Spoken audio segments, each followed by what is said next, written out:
आज अगर दुनिया के सबसे अमीर टेक बिलियनर्स की दौलत मिला दी जाए ना, तो शायद वो उस एक इंसान की बराबरी नहीं कर पाएंगे राइट। जिसकी नेटवर्थ आज के हिसाब से इन्फ्लेशन एडजस्ट करने के बाद लगभग 630 बिलियन डॉलर्स से ज्यादा होती है। हाँ, $630 बिलियन।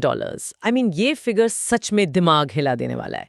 अगर आज के टॉप बिलियनियर्स की कंबाइंड वेल्थ भी देख लें तो ये उन सबसे आगे निकल जाता है। बिल्कुल।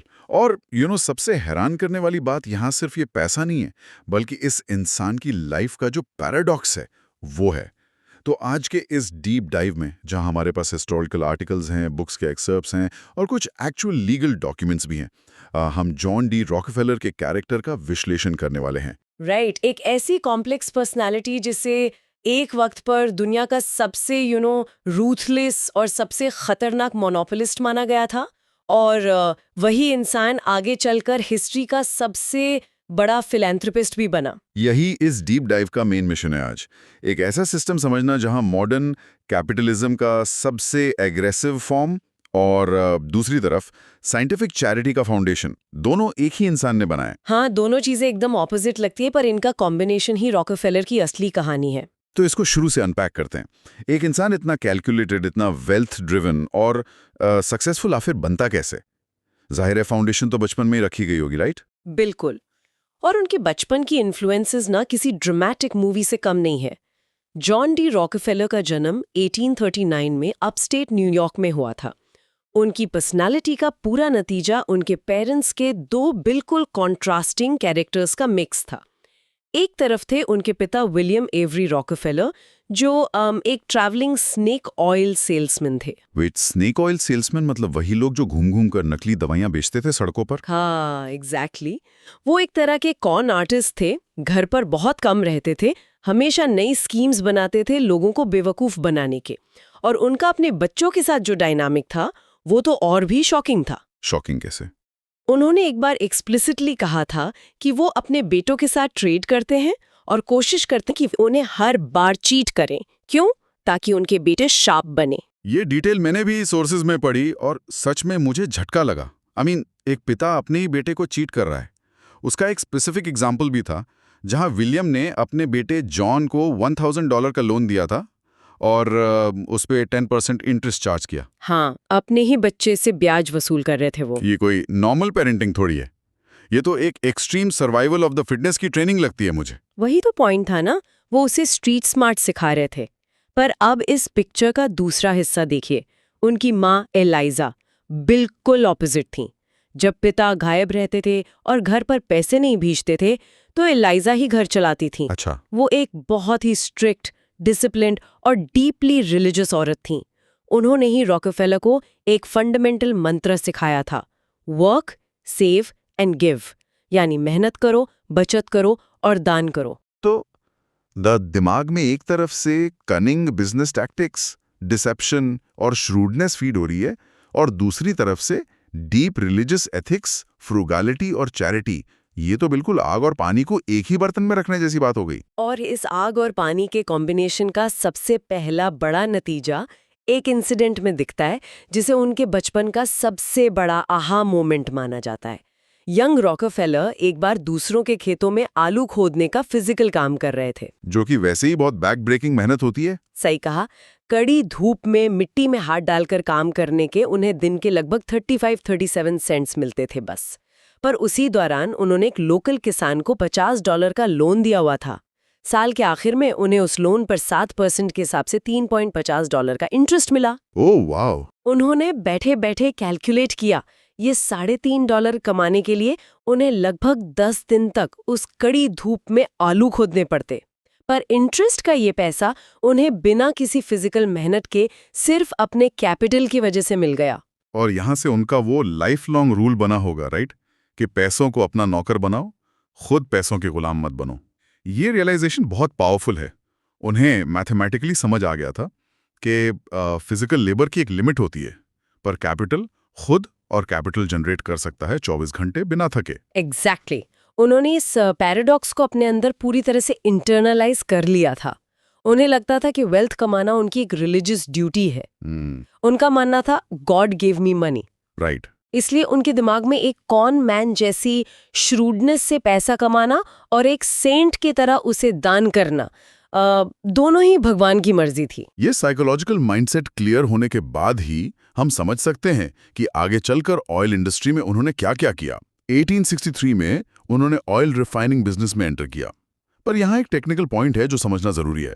उन्होंने ऑयल ड्रिलिंग में एंटर नहीं किया, जहां से तेल जमीन से निकलता है, बल्कि रिफाइनिंग में किया। ऐसा क्यों था? क्योंकि उस वक्त ऑयल इंडस्ट्री बिल्कुल नई नहीं थी। ये एक वाइल्ड वेस्ट जैसा क्योटिक माहौल था। जमीन खोदो, तेल निकला तो अमीर, वरना ड्राई वेल और अब पूरी तरह बैंकरप्ट। ड्रिलिंग में रिस्क बहुत ज्यादा था। और रॉकफेलर को तो कियोस वैसे भी पसंद नहीं था। बिल्कुल नहीं। उन्होंने मार्केट एनालाइज किया और देखा कि रिफाइंड ऑयल यानी केरोसिन की डिमांड कंटिन्यूसली बढ़ रही है। तेल चाहे कोई भी जमीन से निकाले, उसे मार्केट में बेचने के लिए रिफाइन तो करना ही पड़ेगा ना। रिफाइनिंग इस इंडस्ट्री का चोक पॉइंट था। अगर आप रिफाइनिंग कंट्रोल कर लेते हैं तो रिस्क कम और प्रॉफिट गारंटीड है। और इस चोक पॉइंट को कंट्रोल करने के लिए उन्होंने जो टैक्टिक्स यूज किए वो इतने रूथलेस थे कि सुनकर हैरानी होती है। हमने अक्सर सुना है कि उन्होंने रेल रोड्स के साथ सीक्रेट डील्स की थी अपने ऑयल को ट्रांसपोर्ट करने के लिए। पर जब सोर्सेज में मैंने उस मैकेनिज्म को डिटेल में देखा तो वो सिर्फ एक नॉर्मल डिस्काउंट नहीं था। सही पकड़ा आपने। आमतौर पर बड़ा वॉल्यूम शिप करने पर डिस्काउंट मिलना एक नॉर्मल बिजनेस प्रैक्टिस लगती है, पर रॉकफेलर ने इसको एक अलग ही लेवल पर पहुंचा दिया था। हाँ, इसको थोड़ा ब्रेक डाउन करते हैं, क्योंकि यही सबसे बड़ा शॉकर है। तो उन्होंने रेल रोड्स के साथ सिर्फ रीबेट्स यानी डिस्काउंट्स नहीं लिए थे, बल्कि ड्रॉबैक्स का सिस्टम बनाया था। एग्जैक्टली इसका मैकेनिज्म ये था कि रॉकफेलर ने रेल रोड से कहा कि मैं अपना ऑयल तुम्हारे ट्रेन से भेजूंगा, पर मुझे मेरे ऑयल पर 25% डिस्काउंट चाहिए। यहां तक तो लगता है कि ठीक है। हाँ, वॉल्यूम डिस्काउंट जैसा। राइट। लेकिन उन्होंने आगे कहा कि और जब मेरे कंपेटिटर्स तुम्हारी ट्रेन से अपना ऑयल भेजेंगे ना, तो उनके फ्रेट रेट का 25% हिस्सा भी तुम मुझे दोगे। ये मैकेनिज्म सच्ची में उनकी रूथलेसनेस का सबसे बड़ा सबूत है। सोचिए, कंपेटिटर्स अपना पैसा दे रहे हैं अपना तेल शिप करने के लिए, और उस पैसे का एक बड़ा हिस्सा डायरेक्टली रॉकफेलर की पॉकेट में जा रहा है। इसका मतलब था कि रॉकफेलर अपने कंपेटिटर्स की ही कॉस्ट पर अपने खुद के बिजनेस को सब्सिडाइज कर रहे थे। मतलब अगर मैं उनका कंपेटिटर हूं तो मैं टेक्निकली उन्हें पैसे दे रहा हूं मुझे ही बिजनेस से बाहर निकालने के लिए। इस लेवल का कॉम्पेरेटिव एडवांटेज होने के बाद तो मार्केट में कोई टिक ही नहीं सकता था। और इसका नतीजा ये हुआ कि सिर्फ 3 महीने के अंदर, जिसे हिस्ट्री में क्लीवलैंड मैसेकर कहा जाता है, उन्होंने क्लीवलैंड के 26 में से 22 रिफाइनिंग कंपेटिटर्स को या तो खरीद लिया या बैंकरप्ट कर दिया। और जो कंपनीज उन्होंने खरीदी उन्होंने अपने स्टैंडर्ड ऑयल ट्रस्ट में शामिल कर लिया। अब यहाँ एक और इम्पॉर्टेंट कॉन्सेप्ट आता है कि ये ट्रस्ट आखिर था क्या। राइट। उस वक्त के लॉज के हिसाब से एक स्टेट की कंपनी दूसरे स्टेट में प्रॉपर्टी ऑपरेशंस इजीली ओन नहीं कर सकती थी। ये उनके कॉर्पोरेट एक्सपेंशन में एक बहुत बड़ा रोड ब्लॉक था। तो इस लीगल रुकावट को बाईपास करने के लिए उन्होंने क्या लूपहोल निकाला वहां? उन्होंने अपने लॉयर्स की मदद से एक बोर्ड ऑफ ट्रस्टीज बनाया। अलग अलग स्टेट्स में जो कंपनीज थीं उनके शेयर्स ऑफिशियली इस सेंट्रल बोर्ड ऑफ ट्रस्टीज के नाम पर कर दिए गए। अच्छा। दिखने में वो अलग अलग लोकल कंपनीज थीं, पर एक्चुअली में वो सब एक सिंगल मैसिव मशीनरी का हिस्सा थीं जिसका कंट्रोल डायरेक्टली रॉकफेलर के हाथ में था। इस ट्रस्ट स्ट्रक्चर ने उन्हें पूरे अमेरिका की ऑयल रिफाइनिंग का 90% मार्केट कंट्रोल दे दिया। 90% मार्केट शेयर। इस मोनोपोली को जस्टिफाई करने के लिए रॉकफेलर का एक बड़ा फेमस कोट है कि competition is a sin. Competition एक पाप है। वो जेन्युइनली मानते थे कि मार्केट में जो प्राइस वॉर्स होते हैं, जो उतार चढ़ाव आता है, वो एक्चुअली इनएफिशिएंसी है। हाँ, और उनके पॉइंट ऑफ व्यू से देखें तो स्टैंडर्ड ऑयल ने एक्चुअली केरोसिन के प्राइसेस को ड्रास्टिकली कम भी कर दिया था। उन्होंने कियोस्क को हटाकर एक हाईली स्टैंडर्डाइज्ड एफिशिएंट सिस्टम बना दिया था सबके लिए। पर यहाँ मुझे इस आर्ग्यूमेंट को थोड़ा चैलेंज करना होगा। एफिशिएंसी एक तरफ है, पर क्या ये पूरी तरह से ओपन मार्केट बुलिंग नहीं थी? जब आप ड्रॉबैक जैसी डील सेट करते हैं तो दूसरी छोटी कंपनीज को तो ग्राउंड में उतरने से पहले ही हरा दिया गया ना। अगर फ्री मार्केट में नई इनोवेशन या फेयर चांस बचेगा ही नहीं तो सिस्टम हेल्दी कैसे रहेगा? ये एक बिल्कुल ठीक सवाल है, और सच कहूं तो इसका सीधा जवाब उस वक्त की सोसाइटी के पास भी नहीं था। कॉन्टेक्स्ट ये है कि उस दौर में एंटी मोनोपोली लॉज थे ही नहीं, खेल के नियम बने ही नहीं थे, और रॉकफेलर ने एग्जैक्टली उस वैक्यूम का फायदा उठाया। राइट। लेकिन जैसे जैसे उनका कंट्रोल बढ़ा, सोसाइटी में एक नया कल्चरल और पॉलिटिकल शिफ्ट आने लगा। जिसे प्रोग्रेसिविज्म कहा जाता है। प्रोग्रेसिविज्म यानी जब आम लोग और गवर्नमेंट ये रियलाइज करने लगे कि इन मैसिव कॉर्पोरेशंस के पास इतनी ज्यादा पावर आ गई है कि ये डेमोक्रेसी और फेयर सोसाइटी के लिए खतरा बन गए हैं। बिल्कुल, लोग अब डरने लगे थे। उन्हें लगने लगा था कि ये ट्रस्ट्स पॉलिटिशियंस से भी ज्यादा पावरफुल हो गए हैं। और इस गुस्से और डर को आवाज दी उस वक्त के इन्वेस्टिगेटिव जर्नलिस्ट्स ने, जिन्हें मखरेकर्स कहा जाता था। मखरेकर्स। हाँ, ये वो लोग थे जो सोसाइटी और कॉर्पोरेशंस के कचरे या मख को खोद कर बाहर लाते थे। इनमें सबसे प्रोमिनेंट नाम था आइडा टाबल का। इनके बारे में सोर्सेज में जो जिक्र है ना, वो काफ़ी पर्सनल भी लगता है। आइडा टैबल के पिता खुद ऑयल बिजनेस में थे और रॉकफेलर की उन्हीं प्रेडेटरी प्राइसिंग और ड्रॉपबैक स्कीम्स की वजह से उनका खुद का बिजनेस बर्बाद हो गया था। सही कहा। तो टैबल ने एक मैसिव जर्नलिस्टिक एक्सपोजे लिखा। उन्होंने सालों तक डॉक्यूमेंट्स, कोर्ट रिकॉर्ड्स और इंटरव्यूज जमा किए और स्टैंडर्ड ऑयल के अंदर के सारे डार्क सीक्रेट्स पब्लिक के सामने रख दिए। और टारबेल के उस रिपोर्ट ने पब्लिक ओपिनियन को पूरी तरह से बदल कर रख दिया। जो लोग पहले स्टैंडर्ड ऑयल को एक एफिशिएंट कंपनी मानते थे, अब वो उसकी मोनोपोली के खिलाफ खड़े हो गए। पब्लिक प्रेशर इतना बढ़ गया कि आखिरकार यूएस गवर्नमेंट को इंटरफेयर करना ही पड़ा। 1906 में रोजवेल्ट एडमिनिस्ट्रेशन ने स्टैंडर्ड ऑयल के खिलाफ केस फाइल किया, जो अगले कई साल तक चला। और आखिर में 1911 में यूएस सुप्रीम कोर्ट का वो लैंडमार्क जजमेंट आया। उन्होंने शर्मन एंटी ट्रस्ट एक्ट के तहत कहा कि स्टैंडर्ड ऑयल एक इलीगल मोनोपोली है। पर इस जजमेंट का मैकेनिज्म क्या था एग्जैक्टली? कोर्ट ने किस बेसिस पर उन्हें इलीगल ठहराया? यहाँ सुप्रीम कोर्ट ने एक नया लीगल डॉक्ट्रिन एस्टैब्लिश किया, जिसे रूल ऑफ रीजन कहते हैं। इसका मतलब था कि सिर्फ एक बड़ी कंपनी होना अपने आप में इलीगल नहीं है। साइज प्रॉब्लम नहीं है। अच्छा, तो प्रॉब्लम साइज नहीं है तो फिर प्रॉब्लम क्या थी? प्रॉब्लम तब होती है जब वो कंपनी ऐसी प्रैक्टिसेस यूज करती है जो मार्केट में कंपटीशन को अनरीजनेबली रिस्ट्रिक्ट करती हैं, जैसे वो सीक्रेट ड्रॉबैक्स या प्रेडेटरी प्राइसिंग और कॉम्पिटिटर्स को फोर्सफुली दबाना। तो इस रूल ऑफ रीजन के बेसिस पर कोर्ट ने स्टैंडर्ड ऑयल को तोड़ने का ऑर्डर दे दिया। एक जायंट मोनोपोली को लगभग 34 छोटी और इंडिपेंडेंट कंपनीज में तोड़ दिया गया, जिनमें से आगे चलकर एक्सॉन, शेवरॉन और मोबिल जैसी आज की मेगा कंपनीज बनी हैं। दिखने में तो ये रॉकफेलर की सबसे बड़ी हार थी। एक आम आदमी तो यही सोचेगा कि इनका एम्पायर खत्म हो गया। पर यहाँ हिस्ट्री का सबसे बड़ा प्लॉट ट्विस्ट आता है, एक ऐसी आयरनी जिसका शायद कोर्ट ने भी अंदाजा नहीं लगाया था। इस ब्रेकअप ने रॉकफेलर को तबाह करने के बजाय उन्हें हिस्ट्री का पहला बिलियनियर बना दिया। वेट, हिस्ट्री का पहला बिलियनियर? इसको थोड़ा और डेप्थ में समझते हैं कि ऐसा हुआ कैसे। जब एक कंपनी टूटती है तो नुकसान होना चाहिए ना, उनकी वैल्यूएशन मल्टीप्लाई कैसे हो गई? इसका रीजन था स्टॉक मार्केट का परसेप्शन और हिडन वैल्यू। जब स्टैंडर्ड ऑयल एक सिंगल एंटिटी थी ना, तो उसके कई सारे मैसिव एसेट्स जैसे पाइपलाइंस, रिजर्व्स, रियल एस्टेट, ये सब दुनिया की नजरों से छुपे हुए थे। उनकी असली वैल्यू किसी को पता ही नहीं थी। अच्छा। पर जब उसको 34 इंडिपेंडेंट कंपनीज में तोड़ दिया गया, तो हर नई कंपनी के शेयर्स पब्लिक मार्केट में ट्रेड होने लगे।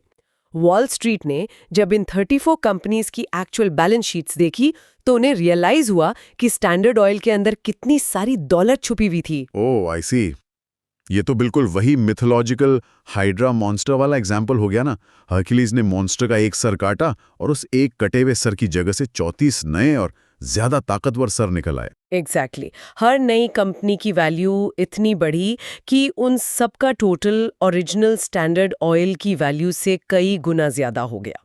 और क्योंकि रॉकफेलर के पास इन सभी नई कंपनीज में बड़ा स्टेक था ही, उनकी नेटवर्थ एक्सपोनेंशियली स्काईरॉकेट कर गई। गवर्नमेंट उन्हें पनिश करना चाहती थी, उनकी मोनोपोली खत्म करना चाहती थी और प्रोसेस में उन्होंने रॉकफेलर को इतना अमीर बना दिया कि उनका नाम वेल्थ का सिनोनिम बन गया उस वक्त।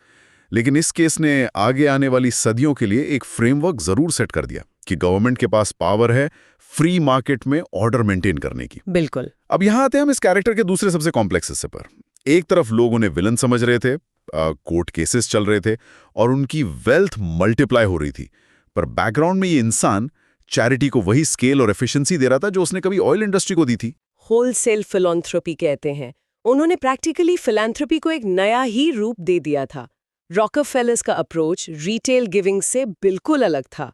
रिटेल गिविंग मतलब आपने किसी को सड़क पर पैसे दे दिए या किसी टेम्पररी प्रॉब्लम के लिए छोटा मोटा दान दे दिया। ये बस सिम्टम्स को ट्रीट करना हुआ। और होलसेल फिलांथ्रोपी का मतलब था प्रॉब्लम को सीधा उसकी जड़ से, यानी रूट कॉज से खत्म करना। यहां उन्होंने फ्रेडरिक टी गेट्स और अपने बेटे जॉन डी रॉकफेलर जूनियर के साथ मिलकर एक साइंटिफिक अप्रोच अप्लाई किया। इन्होंने डिसाइड किया कि उनका पैसा उस रिसर्च और डेवलपमेंट में लगना चाहिए जो आगे चलकर इन प्रॉब्लम्स को ही परमानेंटली मिटा दे।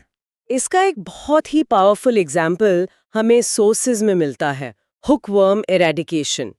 हुकवर्म एक ऐसी भयानक और डिबिलिटेटिंग बीमारी थी जिसने अमेरिका के सदर्न स्टेट्स में लाखों लोगों की जिंदगी बर्बाद कर रखी थी। उस वक्त लोग कमजोर हो जाते थे, काम नहीं कर पाते थे। राइट। पर अगर रॉकफेलर चाहते तो वो बीमार लोगों को टेम्पररी रिलीफ के लिए खाना या पैसे बांट सकते थे एज अ चैरिटी। पर उन्होंने ऐसा नहीं किया, राइट। इसके बजाय उन्होंने साइंटिस्ट्स को फंड किया, पब्लिक हेल्थ एक्सपर्ट्स को ग्राउंड पर भेजा, बीमारी का प्रॉपर मैपिंग करवाया, सैनिटेशन सिस्टम्स ठीक करवाए और डॉक्टर्स को एजुकेट किया वहां।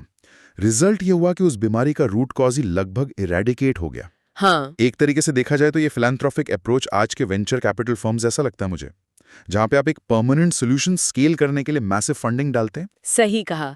इसी अप्रोच के साथ उन्होंने यूनिवर्सिटी ऑफ शिकागो बनवाई, ब्लैक वुमेन की हायर एजुकेशन के लिए स्पेलमैन कॉलेज को हेवीली फंड किया और Rockefeller institute for medical research शुरू किया, जिसने आगे चलकर पब्लिक हेल्थ का नक्शा ही बदल दिया। लेकिन इस सब के बीच एक बहुत नेचुरल स्केप्टिज्म आता है दिमाग में।